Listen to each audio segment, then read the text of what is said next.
And it is your show, sir. Feel free to take us on a journey as you wish.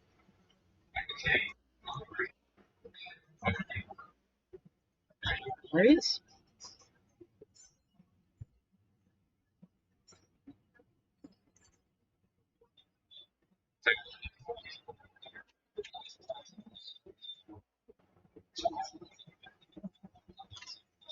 Can't hear you. Why can't you hear?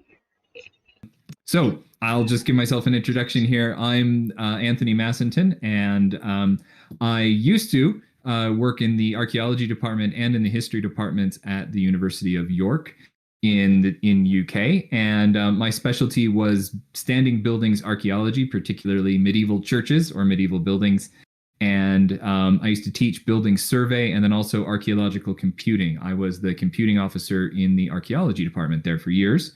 And then I went over and joined a special research project called the Center for the Study of Christianity and Culture. And I worked for them for years, and I was the lead 3D modeler and app developer for that project. And we did lots of reconstructions of medieval cathedrals and lots of kind of like tour apps and other digital resources for cathedrals. So cathedrals and other churches. So we did a project, which you'll see here in just a few minutes, on the old Palace of Westminster. So the first chamber of the House of Commons, which we'll talk about in just a minute. Throughout all of this, I did a lot of work. I've always done a lot of work kind of in the background or on the side using game engines in archaeology. I created a graffiti tracing program that did some early days photogrammetric tracing of graffiti in churches and other buildings like that. I used it for studying fine surface details. So we looked at the trajectory of bullets coming in to the King's Manor in the city of York, which happens to also be the archaeology department offices, and it's covered with bullet holes from the Civil War. And we wanted to look and see like where the shooters were coming from. So we scanned that, and then we used a game engine to look at it in lots of different raking light and move the light around in real time and see kind of maybe where the shooters were standing. So we've done a lot of things like that, and it's all been like strictly kind of research stuff. But I've done a few bits of game development as well, on just really kind of minor personal project games. So, but I've always been interested in this intersection between archaeology and games, not only like how games are useful to archaeology, but also like how archaeology is portrayed in games, which obviously is a big subject for everybody here. So anyway, so I've been building a game, which you'll see more of, and we'll do a little bit of a kind of live or collaborative game design maybe a little bit later today. And so this game is an archaeology-based game that you'll see because most of my professional career has been spent doing reconstructions and recreations of archaeological sites. So I've worked on a few of the sort of the big York archaeological sites, but again, mainly standing buildings, some ruined buildings, some in Greece. And then I did a little bit of work for Star Car, for example. I did a visualization where we reconstructed that environment visually in the little hut they found there. And some of those sorts of things. So, but throughout all of that, there's all these questions that come up, and like the University of York archaeology department's always been kind of pretty forward in embracing digital technologies, but then they also really like to kind of problematize those and theorize those. And so that's where we get all sorts of like really juicy questions about like, how do you do archaeology? How do you do digital archaeology? How do you like represent the past or try to reconstruct possible pasts? And then how do you somehow maintain your integrity through the whole thing? And there's a lot of like hand wringing about that, and like, are we going too far? And so what you're going to see here in a minute is kind of all born out of that, because it asks some really, I think, really interesting questions that then will feed into actually, can you turn this into a game? And I think the answer is yes. So that's what we're going to do. So I'm just going to give you a little bit of background on this and the project and some of these big questions. And then we're going to jump into this game that I'm developing right now, which is kind of an alpha state. And so that means it's a little bit wobbly. But it's kind of alpha state right now, you'll get to see that, and we'll talk through some of the big design challenges and how that kind of relates to archaeology, how archaeology pours in, and all that kind of stuff. So that's what we're going to jump onto right now. So I'm going to see if I can jump in and share my screen, and then see what we can do here. So hang on. All right. So there's that. And then we're in the old PowerPoint, which is really traditional. Somebody might have to jump in here and tell me if they can see it at all, because now PowerPoint's taken over my screen. So I hope we're good.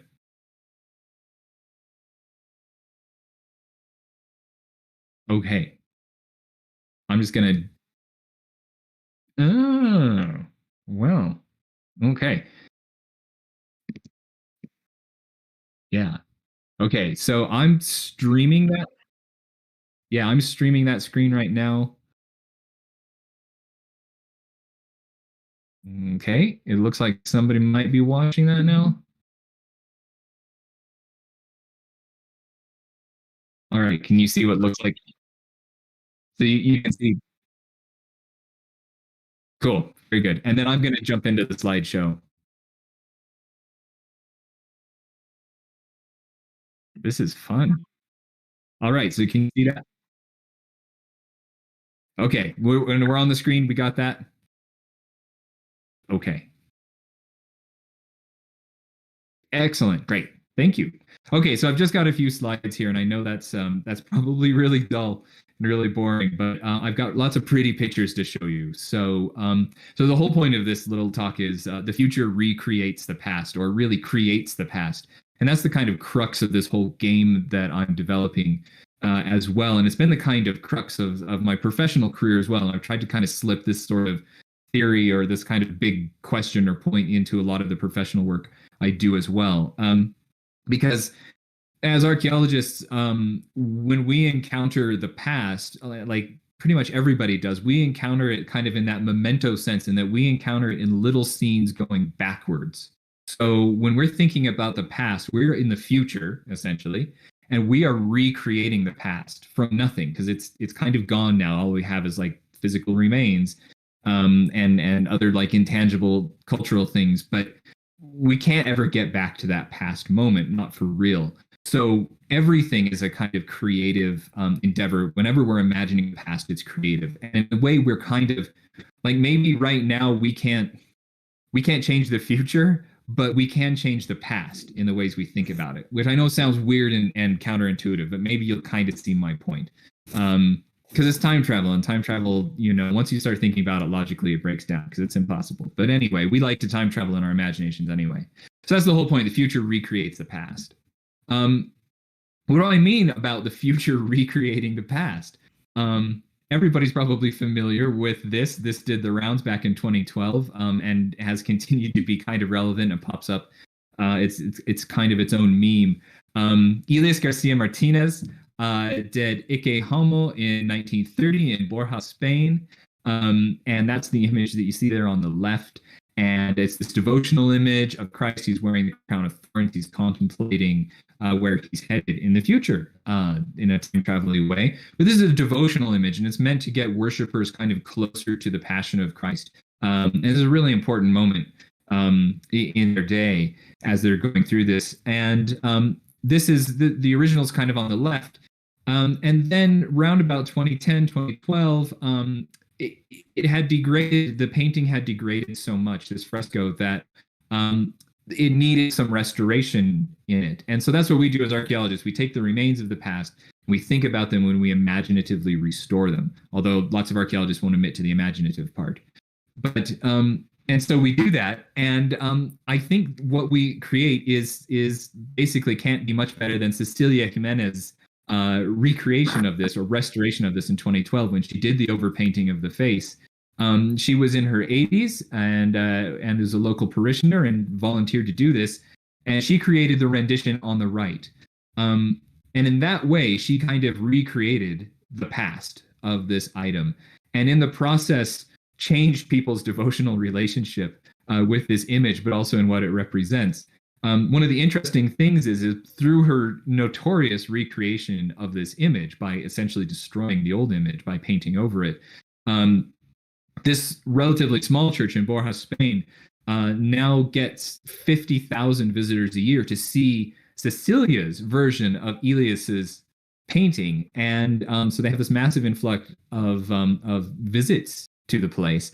They so much so that they had to make their own visitor center for the painting. So it's a kind of a way in which what we do now, which is the present, but is really the future to the past, how we our imagination of it recreates it and reinterprets it for people now. Other examples of recreating the past, doing a lot of kind of reconstruction work and maybe some of the perils, but also some of the imagination. This is a graphic ripped straight from the pages of the July 2nd Daily Mail just about a month ago.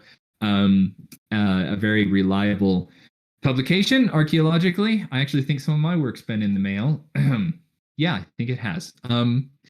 This is a recreation by Sarah Eubank, who's an architect, and she had a look at Stonehenge and decided she'd have a crack at it, and she made a model of Stonehenge and tried to do this restoration, trying to show that actually you could roof Stonehenge with like a big proper 15th century English oak roof, and turned Stonehenge into this amazing like theater space like the Globe. There's not a lot of evidence to support that this was ever so, but this image is powerful. The images are incredibly powerful. Images of the past can have massive consequences for the present and the future, because they recast our imaginations into what happened in the past and who owned the past, essentially. So if you can recreate the past, you can recreate who owns it. And that has all sorts of implications politically that go way beyond archaeology and academics. And we've all experienced that in recent years around the world. So this one's, yeah. Go ahead. Oh no, really? Well, let's take care of that. Let's just do it slide by slide. That's good to know that Discord isn't handling that. Do we? So if I just, are you going back and seeing the whole PowerPoint screen right now? Because I just quit the PowerPoint slideshow. Can you see my screen?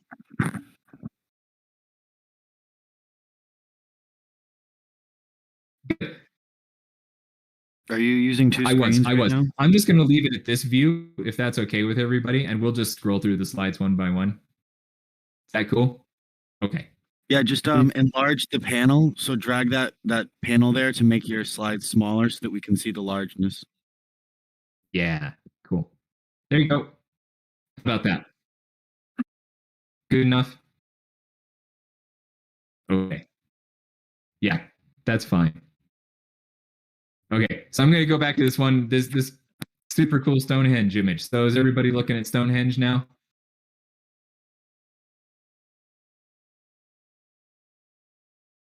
Excellent. Okay, we'll go on. So the point I was trying to make is that images like this Stonehenge one by Sarah Eubank, who's a qualified practicing architect but not an archaeologist, this kind of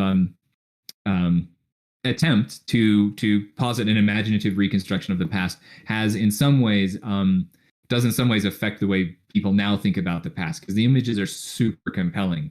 And I'll show you an example of that in my own work, professional work. So hopefully you're now seeing a slide. It's probably rather kind of dark, but it's obviously like a medieval cathedral interior. And this is a reconstruction image of what the interior of Lichfield Cathedral in the UK might have looked like in the 15th century. And their local saint was Saint Chad. And he was an Anglo-Saxon saint, but he was venerated all the way through until the end of the Middle Ages. Oh, he's still venerated there now, actually. But he had a shrine with his remains there, and it was this big enclosed area at the east end of the church. And it was this glittering gold shrine, and we have lots of documentary evidence for not exactly how it looked, because they were never very good about describing how things looked in a way that is terribly useful to reconstruction. But based on like time period of when those first like eyewitness accounts were written down, and based on like comparative evidence of stuff that survives a little bit in England, but mostly in Europe because their Reformation was different than the English one. We're sort of able to kind of piece together what the space could have potentially looked like in the past, all painted up with all of its stained glass back and all of its golden jewels. So for one of my projects for the Center for the Study of Christianity and Culture in the History Department at York, Lichfield Cathedral commissioned us to do a reconstruction of the shrine in the cathedral in the 15th century, because that goes with a medieval inventory they have of it. And this is what I came up with. I was the modeler on this. And this is games related because this is all being rendered in a game engine. This is all being rendered in real time in Unity, which was a bit of a technical feat that I'm kind of proud of. But what was really fascinating about these pictures is we just made these pictures. The dean and chapter of Lichfield Cathedral knew that they were just artists' interpretations, and they were just meant to suggest what a place might have or potentially looked like in the past. In the current Lichfield Cathedral, there's a great big piece of stonework. This piece of stonework that's on the left, that piece of stonework was where this kind of iron grill is on the right. It is where this iron grill is on the right. So after the Reformation, they moved it 2 bays to the west. And changed the layout of the cathedral and kind of obliterated where the medieval shrine of St. Chad was. But when the dean of the cathedral, he's not the present dean anymore, I think. This was a few years ago. But when the then present dean of the cathedral, the head guy who runs the cathedral, when he saw these reconstruction images of the cathedral, he came up to me really, really excited. And he said, "This is lovely and amazing. I think we're going to move the screen," meaning this enormous piece of stonework that still sits 2 bays further east.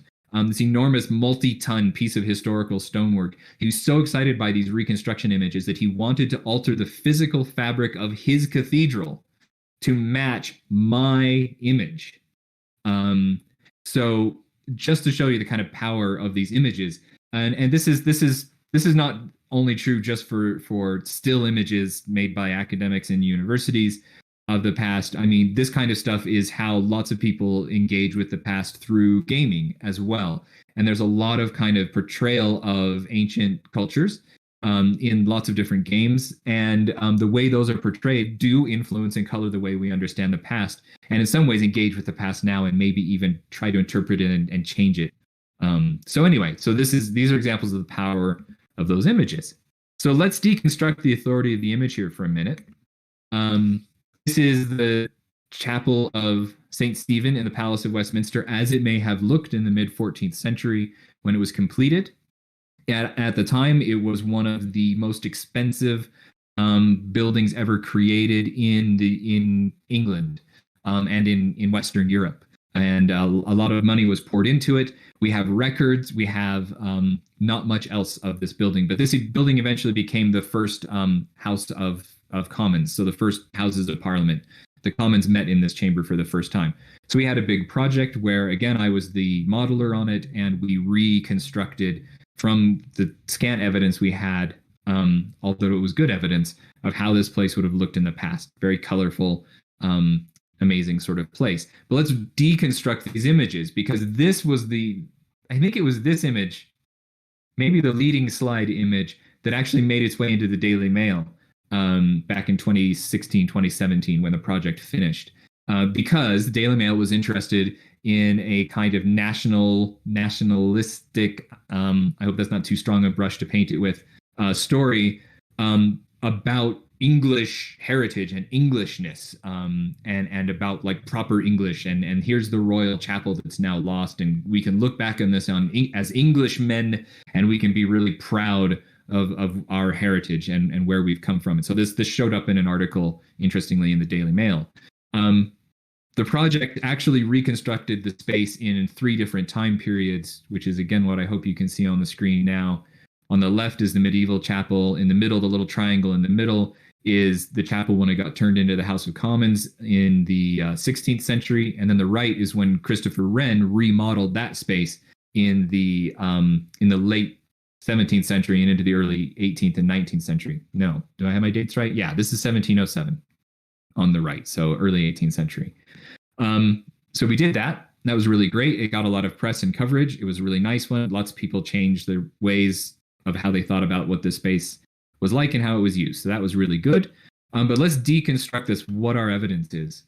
So here's a picture looking towards the altar in this chapel in the 1360s in my reconstruction based on lots of good evidence. But let's start to let's engage with this critically. So everything that's been grayed out is where we don't actually have any decent eyewitness accounts of what that space, just the physical shell of the building looked like. So all the statues are gone. All the furniture is gone. The clear stories, so all the high windows in the roof, they're all gone, because the building got boxed in by Christopher Wren, and then it burned in 1834, and it revealed the medieval interior, but all of the paint and stuff was gone by that time. And so we just had this shell, and this is all we know. We don't know what the window tracery looked like. We don't know what the window glass looked like. It's all gone. So you can already see where we're trying to guess. But we did have some good paintings of just the shell of the building. And let's deconstruct that more and look at where we have records of all this paint and coloring. So again, everything that's grayed out, we don't actually have any direct eyewitness information on. All we've got are these little keyhole records from before the fire, when somebody climbed in behind Christopher Wren's wooden paneling and with like a candle doing some guerrilla archaeological survey with a candle before he got kicked off the building site, recorded these paintings and the coloring, but they're just in this area of this building. So that's all we have for the evidence for the richness of the painting and coloring of the building. And now let's reduce that one more time down to the surviving physical fragments that survive today that we can actually touch and hold from this building. That's as much as we get. It might be even hard on the stream to see that there's just a few little spots that are not grayed out. And that's the only physical remains we have left for this entire reconstruction that we did. Now we have lots of evidence and lots of collaborative and comparative evidence to go on that we think gives us a really good guess.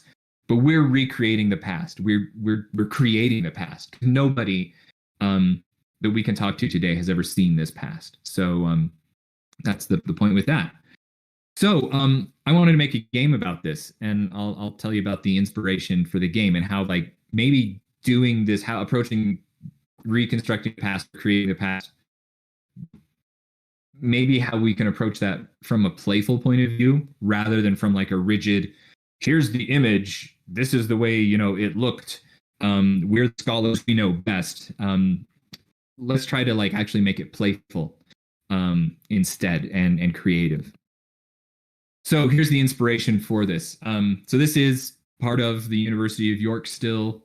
The image on the right is an image of the King's Manor in the city of York. And that houses the archaeology department, as well as a few other kind of departments and centers. But the main one is the archaeology department, and I had an office there for many years. But right behind it is the ruins of St. Mary's Abbey, which is the image on the left. St. Mary's Abbey was one of the largest abbeys. It was one of the wealthiest abbeys in England, and it's now just ruins. And you can walk through the museum gardens, which is what the Abbey precinct is now. And it's covered with ruins, with just bits and fragments of stone. So you can see all these fragments in the foreground of the image on the left and in the foreground in the image of the right, all these carved medieval stones. This is a 13th century. So the wall you see kind of standing there in the image in the left is from the 13th century church, which was a huge church. And all the stone fragments are from the church and other monastic buildings around there. But I used to walk through the gardens to work every single day, and I used to walk through all of these ruins and all these architectural fragments. And because of my nerdy specialism in medieval archaeology and medieval buildings, I knew where these went. And so I used to kind of imagine on my lunch break, I'd go stand out on the lawn here in the middle of the Abbey ruins. And I used to imagine me like raising my hands and like somehow magically being able to pull all these pieces of worked stonework, all these carved stones, kind of pull them out of the ground from where they've all just been piled up and put them and make them reassemble themselves into the church around me. And that was always a really strong vision for me, because I know how they go back together. I would just love to be able to kind of wave my hands and watch them reassemble. So I thought that sounds actually like a lot of fun. The city of York is, if you've ever been there, you know, is a city that's like full of like overlaying layers of the past and the present all over the place. It's a place where there's like a really creative relationship between us now and the past, and we're always kind of remaking each other. So, for example, this picture is just a picture of a wall. It's not even a wall on a building. It's just a wall on a street to separate a garden and the street front, and it's full of architectural fragments. If you can just see, there's like a really fancy one down near the bottom left, and there's like 4 other architectural fragments, 5 other actually that I can see in this image that are sitting there, and they're all pieces of an incredibly fancy chapel at York Minster that was knocked down in the Reformation. And so I would walk along this. It's not very far from King's Manor. And again, I'd imagine these pieces of wall flying out of the wall and reassembling themselves to kind of overlap the past and the present together. Again, right next to King's Manor are the ruins of St. Leonard's Hospital, which was one of the biggest hospitals in the Middle Ages in England, and its undercroft, its basement ruins still survive. This was the first place I learned metric survey of standing archaeological buildings many years ago. Was right here. I sat on one of the bits of ruined capitol, which is in the lower right corner, and drew these buildings for days and days in the cold and the wet. So if you go to the University of York and join their Buildings MA program, here's an advertisement I'm not even getting paid for. You too can sit in the cold and the wet and draw this building for a few days, which is good fun if you're into that sort of thing. And just giving you an idea of how the layers of the past overlap each other in the city. This is again right next door to the King's Manor. You don't have to go far. But these are the excavations of the Roman and the Anglian and the medieval city walls of York, and it has this really nice display where they show you the different layers and they label the different layers of kind of occupation. So you have the Roman bank and then the Anglian one from the Anglian defenses, and then it goes all the way up to the medieval. And up in the upper left, you can see the Roman wall. The bit of stonework which runs up the left side is Anglian, so Anglo-Saxon, and then there's a later medieval wall on top of the Roman wall. I think there's just so much opportunity here for like playfully thinking about the past. So that's what I did. So I created and am creating still a game called The Resurrection, because it's about pulling pieces of the past back up and reassembling them, putting life back into them. It's called The Resurrection, and it's about kind of constructing the past. And what I mean by that is that it's this, I imagine working with buildings, because I'm a buildings person, so I think I imagine, like, when I'm thinking about the past and the buildings of the past, I imagine that there's many different ways to actually reconstruct them using the same evidence. So you have the same pieces of the building left over, but they can go together actually in several different ways. Why not acknowledge that? And why not turn it from like a statement, like a monologue, into a conversation? So for me, when I'm doing a professional project reconstructing some old building somewhere, I'm having a conversation with that building constantly. It's a little bit like I'm going through a dialogue tree or a branching narrative in a game. I'm saying, well, I'm presented, I have the same materials, but I'm presented with some choices on what to do with them. And what I choose to do with them out of those choices I have, that will actually influence the way I keep rebuilding this building, so that in the end, what I'm going to have is not so much a picture of what the past actually really did look like, because that's impossible. In the end, what I've got is a whole branching narrative, all portrayed as a building rather than as a whole dialogue system. So that's where we're at in the game. So we'll switch over to that game here. So that's the end of the slides and that really boring part. But anyway, should we switch over to the game now and see if we can make Discord play that?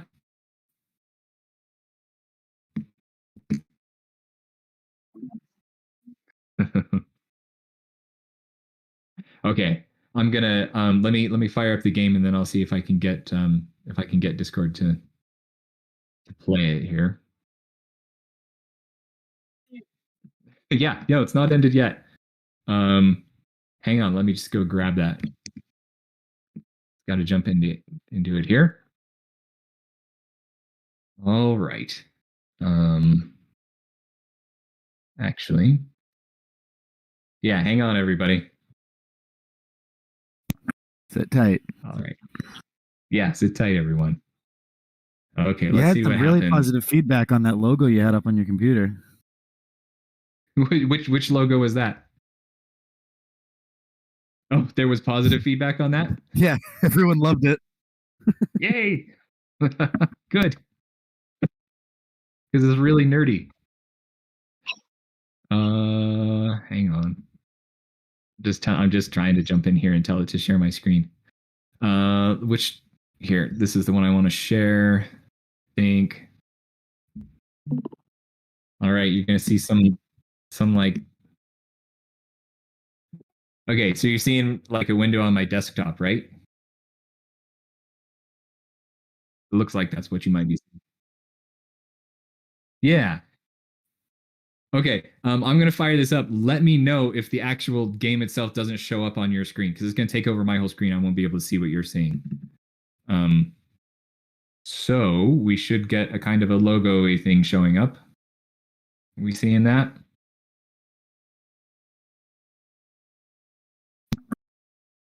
I'm not getting it. I'm just getting the file screen right now. Just getting the file screen. Okay. Come on. I'm gonna give it another shot here. If it doesn't work, then switch your stream to streaming from the desktop window rather than the application. Then a particular one. Yeah. Or have the application open, but you'd have to switch out of the application to do that. Yeah. Let's see what we can do here.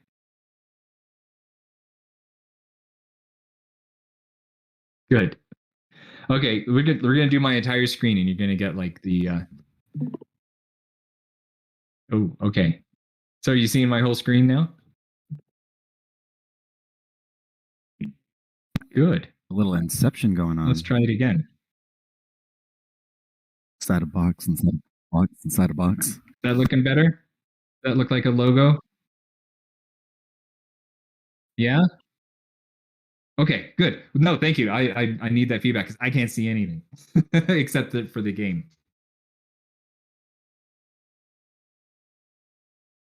Excellent. It looks like a game. Good. Okay, so this is the whole thing. This is the start screen of the game so far. Not great. Don't worry about it. It'll get better later.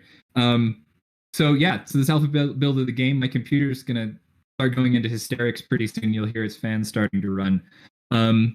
So this game is set on a fictional island, although there is a real island called Archangel. But for meta narrative reasons on the game, or narrative reasons on the game, this one's called Archangel, but it's not that one. It's not the one in the Bering or in the Arctic Ocean. It's supposedly somewhere just off the coast of northeastern England. What it has is you start off, you're presented with an island. So we're presented with choices right from the start in the game. So let's start it up. So it talks about the island, and it gives you these kind of black and white. Don't worry, we get some color in it pretty soon. So we have these three choices. Is the island, there's a lot of like abandoned, empty, and uninhabited. They're all kind of shades of the same idea for this view of the island. Each one of these three is an area of the island that you can start on. And we're going to start on the abandoned one because that's the only one we've got right now. So we're going to start on the one that has the little ruin on it. So we're going to say that it's abandoned. And that, depending on where you start, it changes the mood of the game. So you'll get more or less color in the game, and the music, when the music goes in eventually, that'll change because this game is meant to be engaging with you. So so there's some big questions to ask here, like how are we going to build up a narrative out of ruins and things like that? So let's just start. So we're going to just walk through the tutorial here. I know everybody loves tutorials in games. They're my favorite part. So we're presented with this kind of like isometric block view of like some dirt. There's something going on. There's a bunch of holes here. It's green. It's low poly because I love low poly. You can see that I can do more like photorealistic stuff, but I really love low poly. It's my game, so I'll do what I want. So like, what can you do here? There's not a whole lot that you can do, except if you hover your mouse over these ruins, you can see they kind of light up a little bit. So let's go ahead and like click it and see what happens. So the topsoil is lifted away. So archaeology games seem to like fall into two camps. One is like archaeology is like the smash and grab job where like, you know, the fun thing is like finding a counterweight for the gold statue so that you whip the gold statue out and put the counterweight in and then you don't get crushed by the giant rolling ball. Like that's one type of video game archaeology, and that's really fun. That's the like Lara Croft, Nathaniel Drake kind of way of doing archaeology in games. And then there's like the other way of doing archaeology in games, which is like the dig and a few other ones, where like you get in there with the trowel and the brush and you very slowly uncover objects. I don't really enjoy those, so I'm trying to do archaeology, and I'm trying to take all the stuff that I don't particularly enjoy about archaeology and remove it so that you're just presented with the stuff itself. So we got all the topsoil removed, and we reveal some more ruins. So what else can we do with these ruins? And again, if we mouse over them, we see that they kind of light up. So let's click on one and see what happens. So now the rubble has rebuilt, and we got a little flashy thing here, which is quite exciting. So let's go ahead and rebuild. Right now, we don't have any choice. We're not really engaging in conversation particularly. We're just choosing which bit of the rubble we want to reassemble in space. And this was the like I was saying, you know, at St. Mary's Abbey, this was the thing that I wanted to do, is just wave my hands and have the rubble reassemble itself, because I knew how it went back together. So that's what we're doing now. We're assuming you have advanced technology to allow you to do this with rubble. And as the sun sets, the ghosts come out, because you have to have ghosts. That's what these little flamey guys are. And the sun's about to set here. So now what do we do? Well, we've got this little flashing thing, so let's check that out.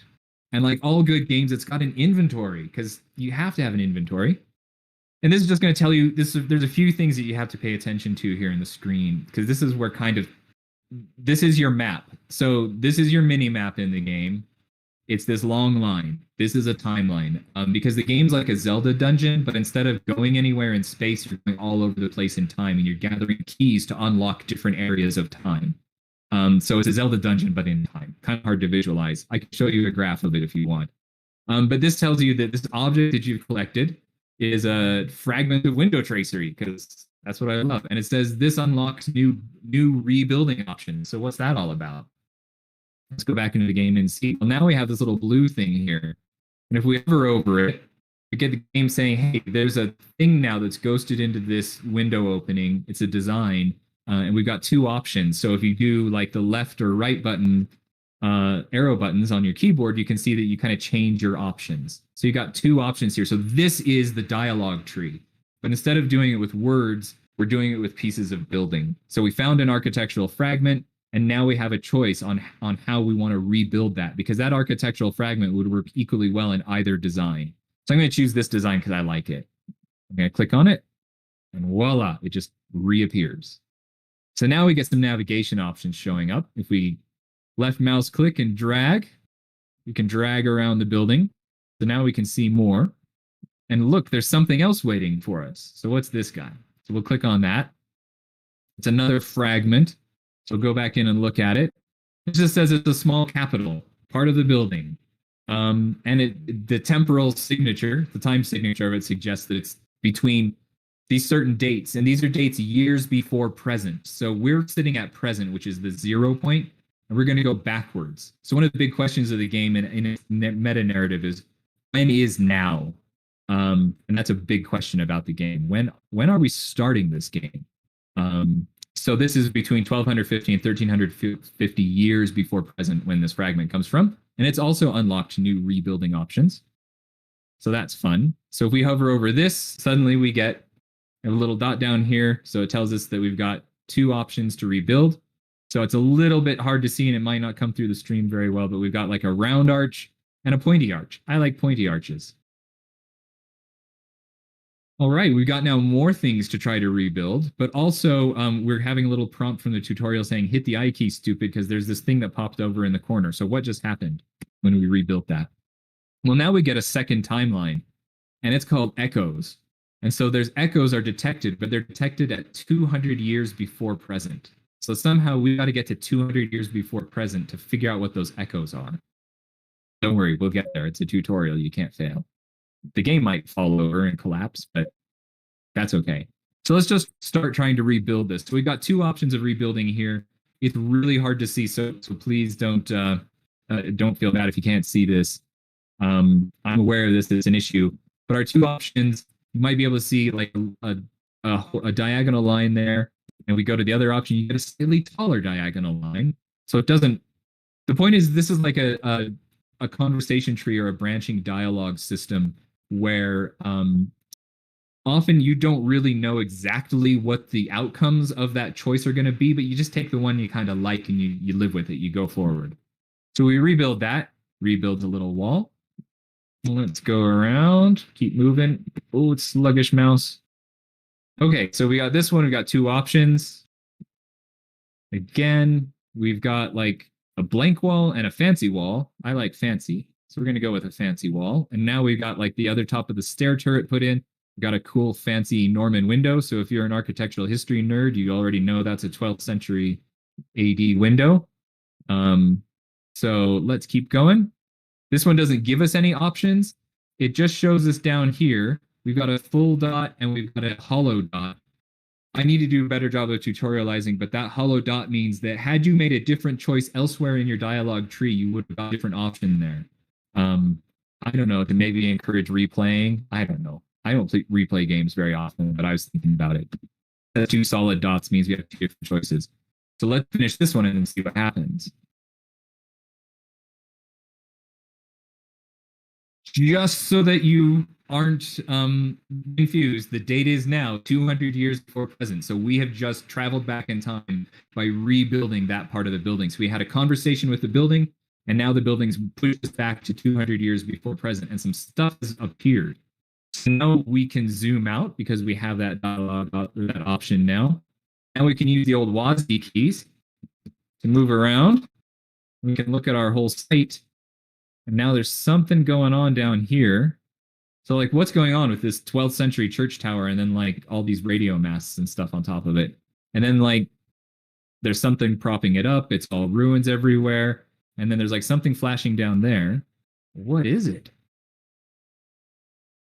And it's dawn now, so our ghosts have gone, except for this ghosty guy right here. And what's he doing? There's this kind of strange figure kneeling in the tower of the church. And there's a flashy thing. So we know that when we see a flashy thing, because we've all played Breath of the Wild, we know we should probably go pick that up. So we pick that up. So we've seen this echo. That little ghost was an echo at 200. And we've also picked up this silver coin. So now we've got a third timeline. So we've got three maps going on. And this is the artifacts. And this tells you that this silver coin existed in time between 962 years, very specific, in the before present, and right now 200 years before present when you picked it up.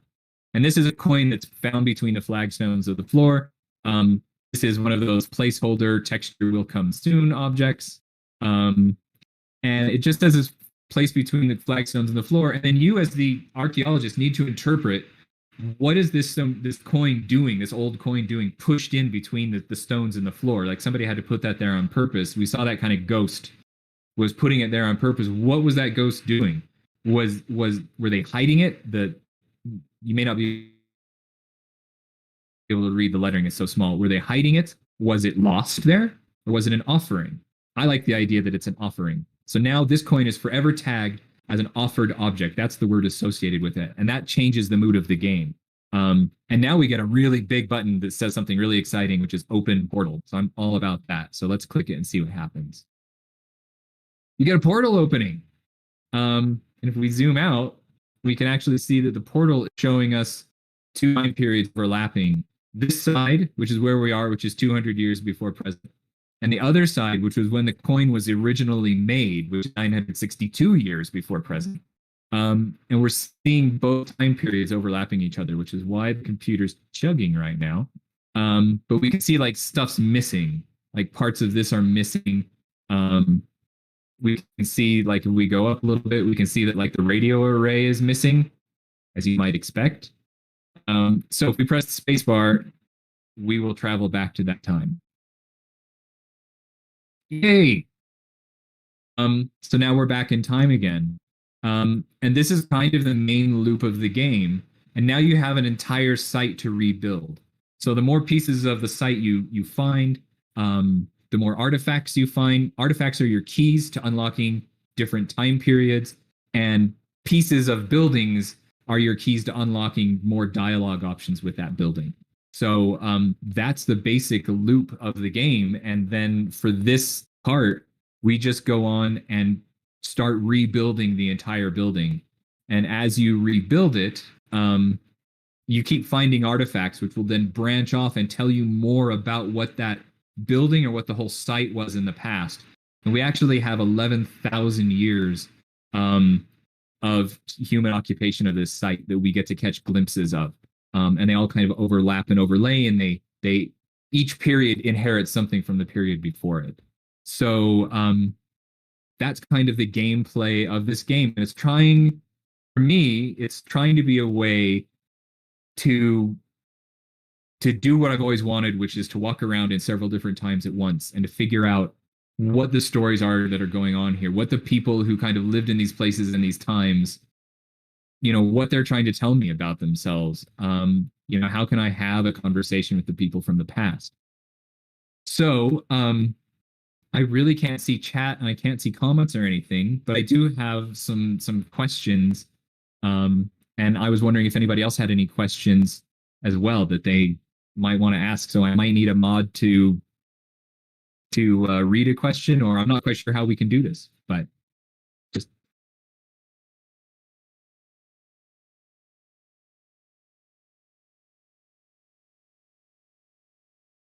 Okay.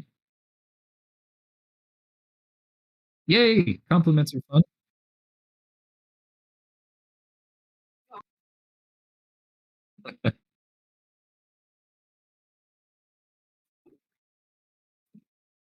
Thank you. Yeah. So that's where we're going. So like one of my questions I have, because when I was thinking about doing this for the con, it was, since it's all live, how do we, it's a great time for a little bit of collaborative game design here. So we can just see we've got two more objects and watch that roof melt away. This is one of my favorite things. Sorry, I'm going to show you something I really love. From a technical point of view, I really love the shader that's on this roof, because it's a really stupid, simple shader. Like they've been using it for decades. But look, you can peel away the whole roof like piece by piece. I love it. It's fantastic. I was so proud when I got that to work. Yeah, this is 100% art code, everything by me. Yeah.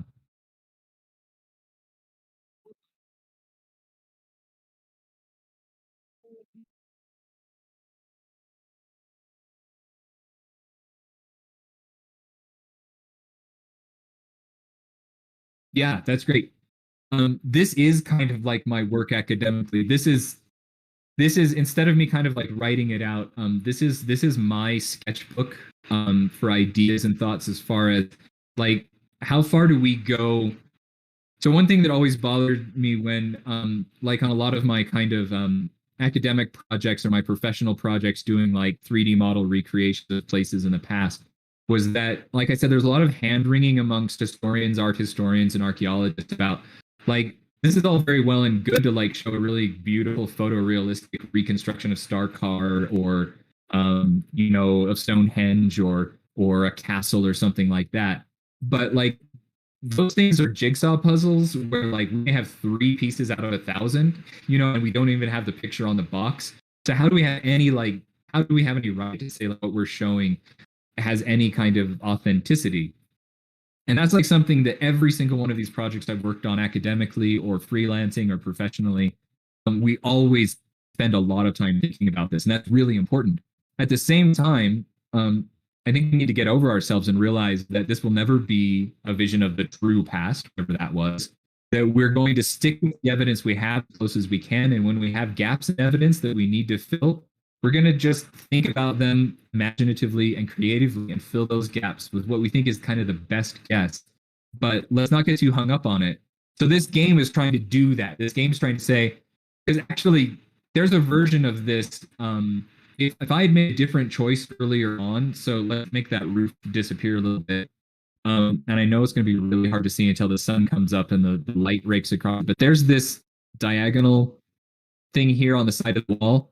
If we had chosen the slightly shallower diagonal bit, which you're not supposed to know that that's a major narrative point, because in lots of games where you have branching narratives, you don't exactly know which point in your narrative is like a really big deal that puts you on a different track. That's one of the big deals.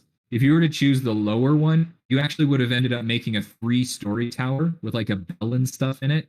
And then that would actually have unleashed the building that where the roof doesn't stop here. It would have gotten a whole other story on it. So one player's playthrough, depending on the choices they made, one player's playthrough, they'd end up with a building that looks like the one in front of us. And another player's playthrough, they would have had a very different looking building. But both of those interpretations of the ruins are valid, right? Because we're both working on the same evidence. It's just that I chose to do the steeper pitch roof, and someone else could choose to do the lower pitched roof. But in the absence of stronger evidence, we're both right. So, for me, professionally and academically, this is like a big dissertation because I'm like, look, we can have all time periods, and the point is that we're going to go through these creatively and just stop worrying about where we're going to show our work, but eventually we're going to tell a story here based on arbitrary choices at the end of the day. That was a really long-winded answer.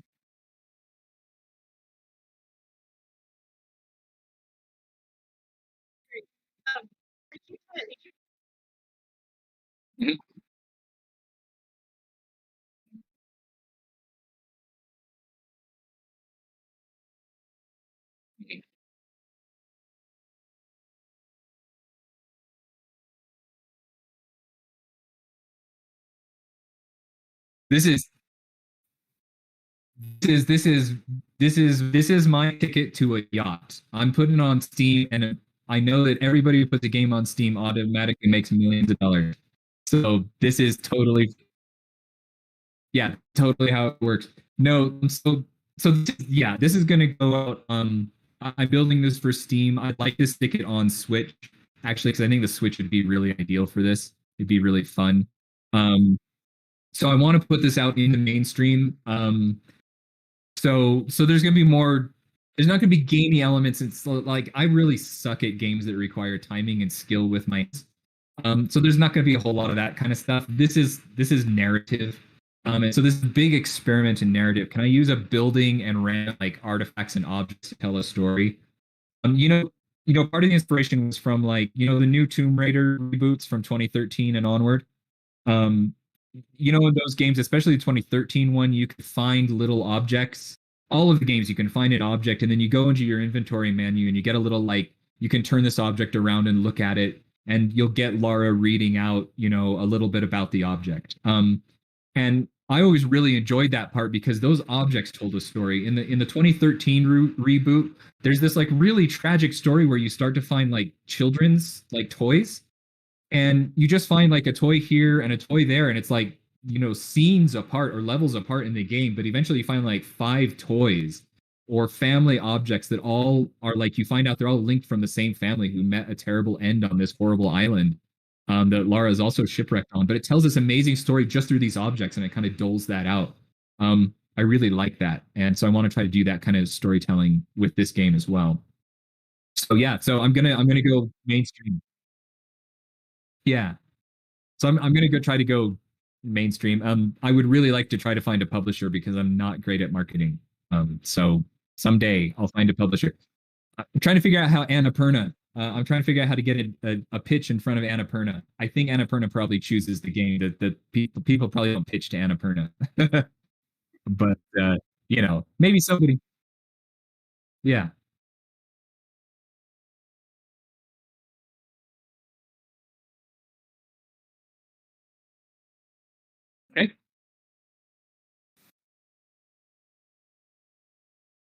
Um, it's what people are up to, are up for. I'm just kind of poking around now because now we're back and we have more little ghosts and things. So yeah, whatever people want to do. Um, I'm happy to stick around, or we can call it a day and move on.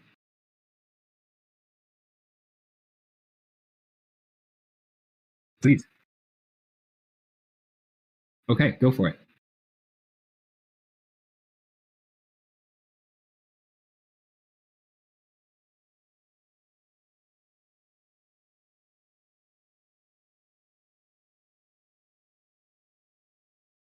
So it's just an 8 minute day cycle. So it just runs through pretty quickly, so you can see the shadows move. And that there's one goal for the game, which is that the day cycle does kind of move on, but we're dealing with 11,000 years of history, so that's a lot of days. But you could make this an idle game. You could actually start in the Mesolithic. So that's where there's like some. Eventually, you find the Star Car pendant, because I worked on that project too, and so you find the Star Car pendant, and that's your key all the way back to the beginning human occupation of this site. But you could start there. You could start there and just let it run in the background, and eventually it would just build itself, and you would just see the whole thing build and fall apart and build again as it went forward. Which is an idle game, which is not that fun, but you could it's a really fancy screensaver that would burn your computer up. But yeah, so that's how one way time works. The other way that time works is that we're doing these jumps based on artifacts. So in the artifacts tab here, for example, we've got two artifacts: this coin one that we found, and this piece of a carved Anglo-Saxon cross that we found. And what artifacts do? So you've got this timeline thing here, and these are your keys, and you can jump to whenever these artifacts were first created or first deposited on the site. And so that's why, so like you could use this artifact right now, and you could jump to the 962 years before present. And that's showing you that the silver coin exists from 962 up to about 200. And this artifact exists from 1650 up till now when you picked it up. There's something that I'm not doing a good job communicating in my tutorial, and I got to really think about it. I have a thing where to add a little bit of challenge to finding your way around time. An artifact, you can't use overlapping artifacts. So if an artifact exists during the same time span that you're currently in, you're in a wormhole, and there's two ends to your wormhole, which is called the bridge, an Einstein-Rosen bridge, right? And the other end of your bridge is called other, and that's bookmarked at 962, and where we are now is 60 feet. And so I can hit the space bar, open up my portal to 962, which you can see there now, jump back to 962, right? So I can jump between these two. My ghosts stay there for now. That's a little bit of glitch. I can jump back and forth between these. If I find some artifact that exists within this time span between 962 and 1650, I can't use the artifact. It's a really complex way of saying I've tried to make it so you can't use all the keys all at once in your Zelda dungeon. Like your keys have to fit certain sequences. Yeah, still figuring out how to actually communicate that to the players, because the players are like, I don't get this. But yeah, so time works in two ways. You can jump to specific times using artifacts, or you could just let it sit and idle for 11,000 years.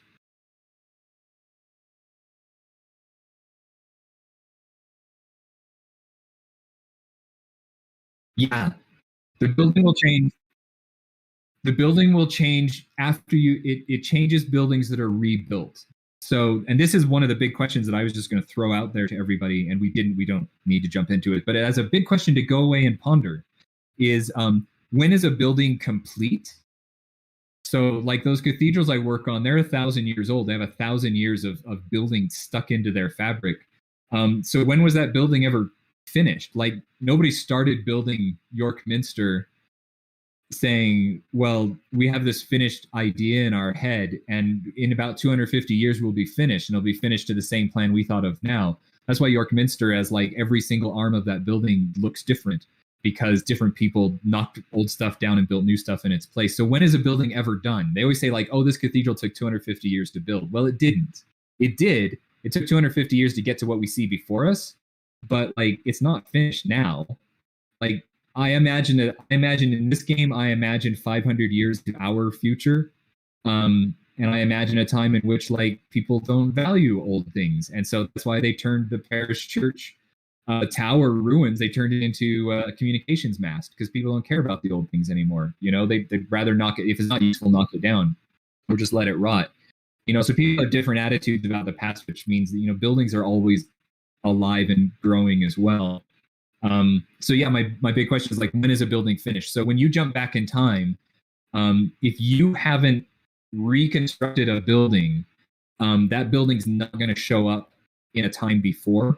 But if you have reconstructed it, that building will then show up because you've set it. The way you set a building, like that parish, like that big parish church model that we had before, you can change the way you have options on like different window styles that you put into that building in a later date, or different arch styles that you put into the arches of the building. And if you mix those arch styles, you actually change the whole history of the building. And if you put in a 13th century arch style next to a 12th century arch style, if you time travel back to the 12th century, that arch style that you put in will be there, but the 13th century one won't. If you go, you know, so you actually change the whole biography of the building with your choices. Whoa, I got.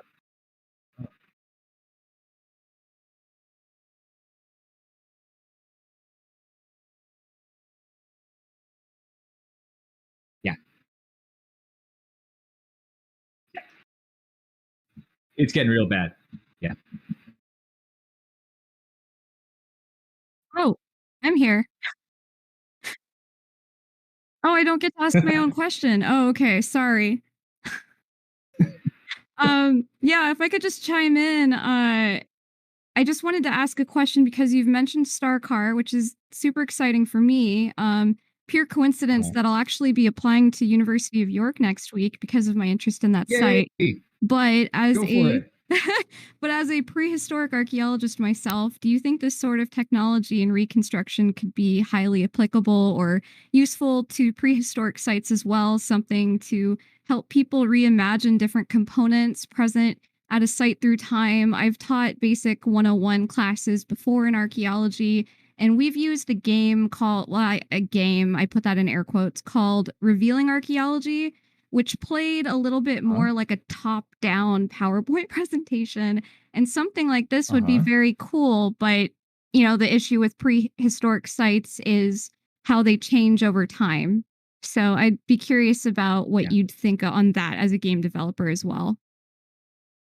Yeah, that's kind of what I'm trying to shoot for this, is that we're just seeing one hilltop and we're seeing it over 11,000 years. So we start with like the Mesolithic, we start with some Star Car inspired stuff. We've got like the antler frontlet headdresses and that sort of stuff, and the fishing spears and all that kind of thing. And we've got that, and then you would be able to line up your time jumps, and you would be able to see how this changes over time once you've like reconstructed the whole site for its whole 11,000 years. I think this kind of reconstruction stuff, to me, the reconstructing of prehistoric sites is actually a little bit more exciting than the historic ones, which is my bread and butter, which is the bulk of what I do. The prehistoric sites are better because you've got your page is a little more blank, so you have a little bit more leeway to do some imagination. And there's some amazing reconstruction artists who are working with like Star Car a little bit, but more like a little bit not so far back, but like you know, kind of Bronze Age, Neolithic and Bronze Age sort of stuff, like Skara Brae. And they're doing things where they're kind of reconstructing the houses, and then they're doing things like painting them up, or standing stones, Scottish standing stones. They'll just paint them up. They'll put like stripes and polka dots and stuff on them. And the point is not necessarily that that's like they have evidence for pigment on the stones. The point is that it's getting you to look at it differently, and then that gets you to engage with the past differently. Like once you start splashing, you know, a stone ring or the stones at Skara Brae, once you start splashing them with like yellows and blues and reds and whites and making them really contrasty in the landscape. You go, oh yeah, the past was in color. It wasn't all just gray stone. And then suddenly you're engaging with it on a whole other different, like, visceral, I want to say, it gets overused, but a whole different sensory level. So yeah, I think this sort of thing is great for prehistoric. As a game dev, this takes a long time to make, just from the making it kind of point of view, because there's an awful lot of content to try to do. If you're going to be really ambitious and try to show like as much reconstruction stuff over as long a period of time as you can, there's a lot of work involved, and that makes it less practical. Well, thank you for that. It's really interesting to hear game dev perspective on this sort of thing. And I know going back in time, so many different levels and components to a site. That's hard enough on an archaeologist. And then you've got the game development component to that as well. So yeah, it's fun. Yeah, that's what I'm hoping for. I'm hoping for this, like, this. I want it to be creative. I want like a person to take a screenshot and be like, okay, here's what I really want. Is when the game is done and you're building a church, you're like, great. And this is what I'm desperate for. I want 2 people to play this game. If I get 2 people to play the game, I'll consider it a success. I want 2 people to play it, and I want one person to be like, here's a screenshot of my quote unquote finished church. And then another person says, well, here's my finished church. And they like look really different. I want them to be like, somebody to just get in and be like, oh, well, did you unlock the next wing of that building? And they're like, what? There's a whole wing of that building to unlock? I would love that. I love that kind of creative engagement. You'll get that from this community. Hey, I was gonna say, let me just chime in as I'm sitting in this call right now. Tell me the second you put that up on beta, and I will drop my link right in there. Yep. Great.